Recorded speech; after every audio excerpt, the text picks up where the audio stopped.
Hey, Christy here with Make Everyday Colorful. So I wanted to give an update on how our pre-K, I guess you could say pre-K preschool year went. I was doing 2 different curriculums with my kids. So I did a beginning of the year video of how our day was going to go when it was on our very first day of school. So this video is actually our second to last day of school, and I just wanted to do an update because a lot of things have changed over the year. For instance, I was using just developing early learner and handwriting without tears workbooks. Now I have rod and staff workbooks that I've also included in that. So basically, since I have so many workbooks, I had 4 developing early learners, 1 handwriting without tear, and then I want to say it's like 5 or 6 workbooks for the rod and staff plus the kindergarten ones that I have for next year. So basically what I'm doing is, since I have so many workbooks, I'm kind of just dividing it out over 2 years. So I have a bunch of copies of all my workbooks, and we're gonna just, some days we'll do developing early learner to get those skills, but with like developing early learner, there was no cutting or pasting. It was kind of this, I don't want to say it's the same thing and over. It is the same skills over and over. They do get harder and more complicated. So I wanted to do something a little different, and that's why I chose Rod and Staff. I really love their workbooks. I actually did a video on it. I'm going to link it below if you want to look at it. But there was a lot of coloring and cutting and pasting and everything with the Rod and Staff, and I just really, really liked them. So I decided to go ahead and throw that in with what we were doing. So basically, on a single day, I would probably only make them do about 2 workbook pages. If it's really easy workbook pages, like some of the developing early learner ones are pretty easy, so I could probably get like 4 of those in. And then with the rod and staff, depending, like if it's cut and paste, like my kids only have so much patience. So if it's like a day where we're cutting and pasting, I'm probably only going to get them to do 2 worksheets. And I kind of mix it up. So some days it has math, some days it's handwriting, and then, you know, we have the handwriting without tears. So I'm going to be honest, I wasn't super strict with the handwriting and everything this year. It's like at first I started off and I was going to be really like, we're going to do handwriting all the time and this and that. And I think those are good skills. But the more I've become aware of certain teaching styles, like for instance, Charlotte Mason, I've become really aware that there's just certain things that your kids do better the older they get. Like the way their brain develops, the way their, I guess you could say, even their bones and their hands develop. So I'm trying not to put too much pressure on certain areas, like such as handwriting, or I don't want to be too pushy with reading and all that.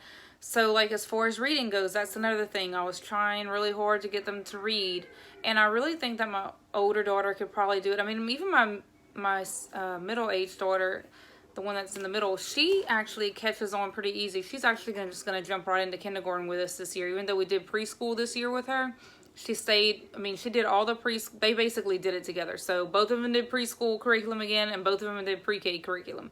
So I just threw it all together. So we're just going to put them both in kindergarten next year and see how it goes. So I was getting back to the reading. I felt like they were getting really frustrated with it. I know there's some probably really good reading programs out there, but I kind of want to like take a step back and breathe a little bit, because I could tell they were just getting aggravated with it. I tried the 100 easy lessons to read. I mean, it was just too long, honestly, for my 4-year-old and my 3-year-old. Like, there's just no way. They were not sitting through that. They were flipping all over the couch. They didn't enjoy it. And then I saw an ad. I think it was called something like Teaching Your Children to Read, a Facebook ad. And I bought that. That really, I mean, that was a lot easier. But even that was still like pulling teeth some days. So I was like, you know what? I'm just going to work on letter sounds, letter recognition, letter sounds. And I'm just going to go from, you know, see how it goes. So basically, I'm going to teach them all the letter sounds. I'm even going to teach them like some word families, like, trying to think of one off the top of my, like ite or whatever, you know. So I'm going to try and teach them those things and then incorporate reading. I mean, I've seen some reading programs I'm really interested in. So maybe by the time my daughter's about 5.5, she's turning 5 next month, I might grab one of those and just practice everything else, like all of this little basic stuff right now, to where it's not so much pressure and I don't make her hate reading. I mean, I want her to grow up loving reading. So anyway, I'm trying to think what else. So we did a lot of flashcards in the first video too. I'm not going to say we would never do flashcards. I'm actually printed some out today that I thought were really cute from a website, but I'm going to try and say, as far as flashcards go, if they want to do it, I'll do it. I mean, I'm going to do some of the flashcards, I guess, with like letters on it, or the letter families, you know, the word families and things like that. But I don't want to make it to where we absolutely have to do it every single day if it's not something that's interesting to them. As you can kind of tell, I'm not saying I let my kids rule the whole school thing, you know, but I'm trying to make it to where it's enjoyable for them. So if every day I sit down with a stack of sight word flashcards and they're like, oh my gosh, not again. I mean, I don't really want to do that and make them hate it. I'm going to try and come up with games like I thought about maybe doing goldfish with sight cards, or the squat the fly game. So there's different ways I can make it more fun, but I just don't want to make it to where they're not enjoying it. I feel like by the time a child's in a first grade level, they have to take their schoolwork, you know, a lot more seriously. Like, this is what we need to do. This is your responsibility. This is your education. But as of right now, because they're still so little, I mean, she's just about to turn 5 and the other one's only 3. I'm just kind of taking it easy. We read a lot of stories every day. You're going to see in the video I read to them. I try to do some activities with them. And then I also found that if I give my toddler, which is 2, if I give him enough attention while we're doing school, like I say, doing school with him too, which is learning like letters and shapes and colors and things like that. Sometimes we do that by reading books. Sometimes we do that by doing puzzles or a game.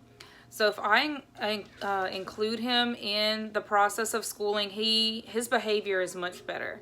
He's not feeling left out. Sometimes I even make copies of our worksheets and just give it to him, even if he's just scribbling all over it, because he wants to do it too. He doesn't want to feel like he's left out and he's not part of the fun gang, you know. So I throw him in there with us, and I'm actually gonna try and come up with a big, like, I guess, activity box for him next year to keep him busy. So anyway, so just to get into it, so here's the last day of school, or second to last day of school. You're going to see us reading in the morning when we eat. We're going to be reading again at tea time, reading again while they're playing with blocks and stuff. And then they do their worksheets and their dry erase books. So you're going to see all of that in this video, kind of how we flow through our day. And then when we start kindergarten, because it's going to be so different, and it's a lot more things, you know, it's more to the curriculum that I'm going with. I usually use Sunlight. I'll shoot a video of how that's going. I've actually been preparing and prepping, and I'm printing out stuff and getting everything ready for that. So check out this video. Let me know what you think. Let me know if there's something else you'd want to see, and here you go. So here's me reading to my kids for breakfast time. I like reading to them the longer books at breakfast, but we will usually do our Bible and other books as much as I can fit in, really. But if I have chapter books that I need to read them, or longer stories, I usually read to them while they're eating to hold their attention span, because we all know that kids can only have a limited amount of time when they're that little to sit still. So it really holds their attention, and they actually really love when I read to them while they're eating.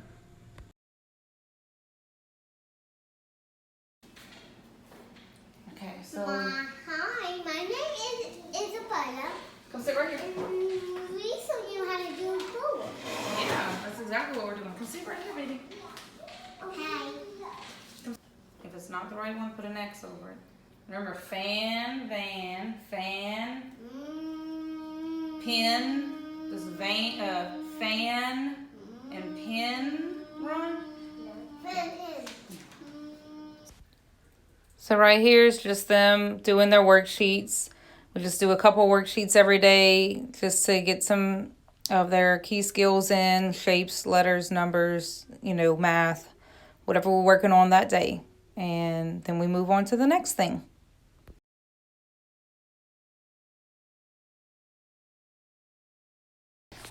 So right here, after we did our worksheets, they wanted to continue doing stuff with dry erase books. We have a bunch of dry erase books. We have some with letters, alphabet, like uppercase and lowercase they can trace. We have numbers. We have pen control. So these are some really good books we got. They're from Usborne. So this is just like extra skills they get to practice, and they're having fun. And I've also actually used these to read to them long books as well. I let them doodle in here while I read to them. So just an extra little activity that you can do with your kids. For more than 20 minutes. He's trying to break the rope by chewing it. Moments had gone. Tommy Brock got...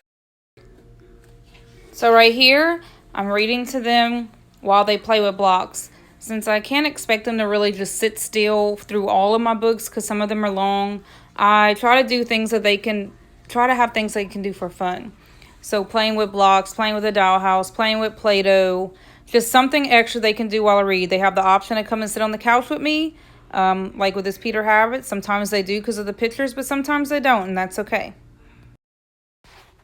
Also, I've read that if kids keep busy while you're reading to them, they can retain more of what you read. So that's why I like to keep them busy doing something with their hands or just entertaining themselves. Remember my name. My name is Isabella. Isabella K. My name, okay? Okay. So let's sit Okay. and do our letters, okay? This use the leaves that with. Now this saying with A makes the A. A makes the A.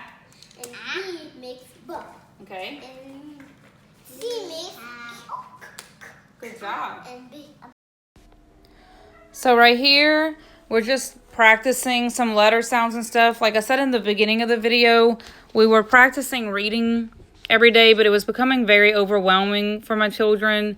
I felt like maybe they just weren't ready yet. So right now we're practicing letter sounds, letter recognition. And you can see my little boy likes to sit with me, which is fine because he's actually learning too. And he feels like he's part of the group and he's not being left out. So this is the direction we're going in right now. And then I'm going to add in probably when she turns about 5.5, try and start teaching her reading again once we get a lot of the word families and stuff established, the sounds of those things. So we're just taking it easy this way. Do you know where Greenland is? Greenland is this green. Where's Iceland? Iceland. Where's United States? Nigeria. Where's Canada? Canada. Where's Russia? Do you remember? Russia. Do you remember where UK is? United Kingdom? Oh. Do you remember? Good job. Do you remember where Thailand is? Thailand. That one's a little tricky. Mm. Remember, you got the whole big map. You might have to look for a minute. Water right here. No, that is Germany.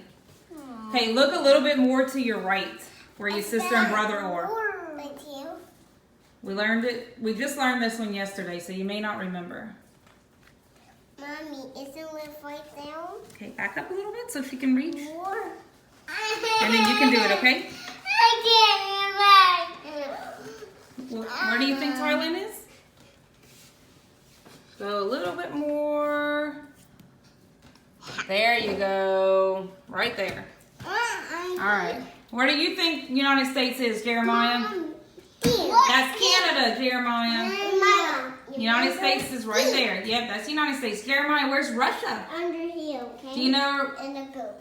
Yep, that's United States too. A big map of the United States. Do you remember? No. Buddy, do you remember where Russia is? Yep. Where?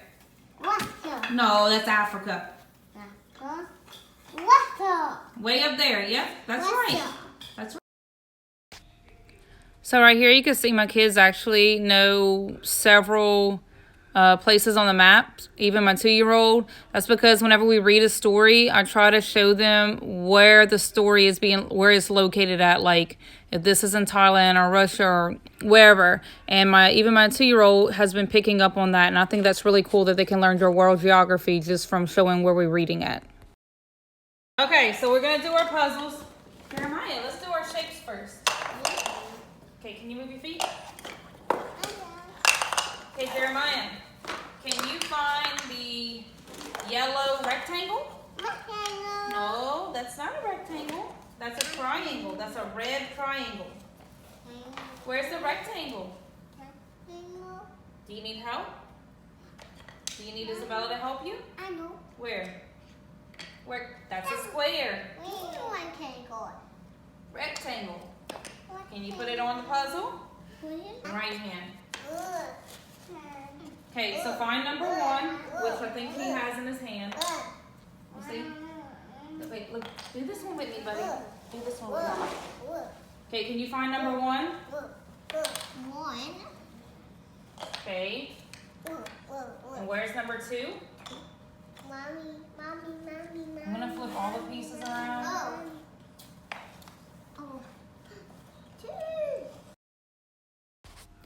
So you can see right here, we're just doing some puzzles. Sometimes I do puzzles, sometimes books, just different things that I can practice shapes, colors, numbers, especially with my 2-year-old since he doesn't know all of that yet. It's a good practice for him and he really enjoys it. So this is one way of doing that with him and with the kids, and it's a little bit different than just, you know, worksheets and stuff like that. All right, you ready to do the color sorting? Yeah. Okay, I don't have very many of one of the colors. Okay, so I'm gonna put some colors and y'all have to put them, you have to tell me what color it is and put it in the correct spot, okay? Okay. Hold on. I'm getting ready. Okay, Jeremiah, what color is this? Black. Where's black? Okay, leave it there. Isabella, what color is this? Blue. Where's blue? Elizabeth, what color is this? Green. Want to get it? No. Put it right there. Jeremiah, what color is this? Green. No. Purple. Purple. Good job. Okay. So right here, we're doing a color sorting game. Another way to make it fun for them. I actually have a big book of colors book that I use a lot from Usborne. That's how I taught my kids how to read. And I also had flashcards with colors on them. And I'd say the color and point to something else in the room with that color on them. And then, of course, this color sorting game. This isn't something I do every day. This is just once in a blue moon. So I try to do different things just to make it fun and interesting for them to keep wanting to learn instead of the same thing every day or the same book every day. So it just keeps it fun like that.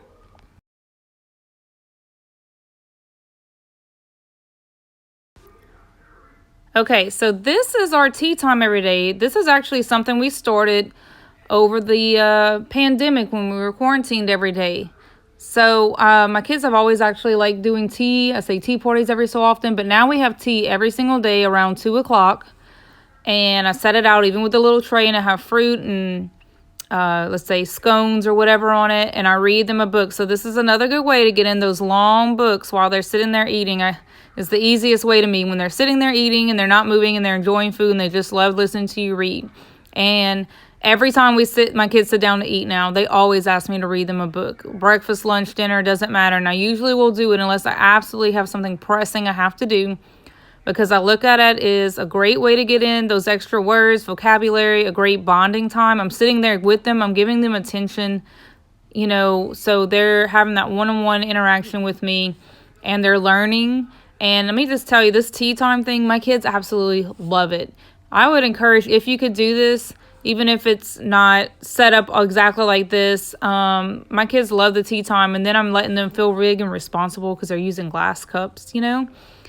You don't have to do that necessarily. Even if it's just a regular snack time together every day, not necessarily tea time, and you can just read to them, and it's just a great little bonding experience for everyone, and we can just sit around and talk after I read the book. Well, thank you for sticking along this whole time to watch that video. I hope you enjoyed what you saw. I hope it encourages you to maybe some of these will encourage you to do it. If you're struggling with reading to your kid or they're not paying attention or whatever, you could take some of my tips, like how we read during snack time or tea time or breakfast. It's just easier for me to read longer books then. And then the picture books, if they want to come and sit on my lap and do it, we do that together. That's wonderful. I mean, all I can tell you is reading is one of the best ways you're going to educate them. I mean, I know they have their core subjects like math and all these things that they have to do, but reading is a really good way to get them to really learn. And if you can find some good books to sit with your kid every day and read, I don't care if they're a teenager. Like, you could do a family read along every night. Your husband could sit down and y'all can pick a book that y'all reading every night with your kids. Just read to your kids, and that's the best education I can tell you to give them besides doing your other core subjects.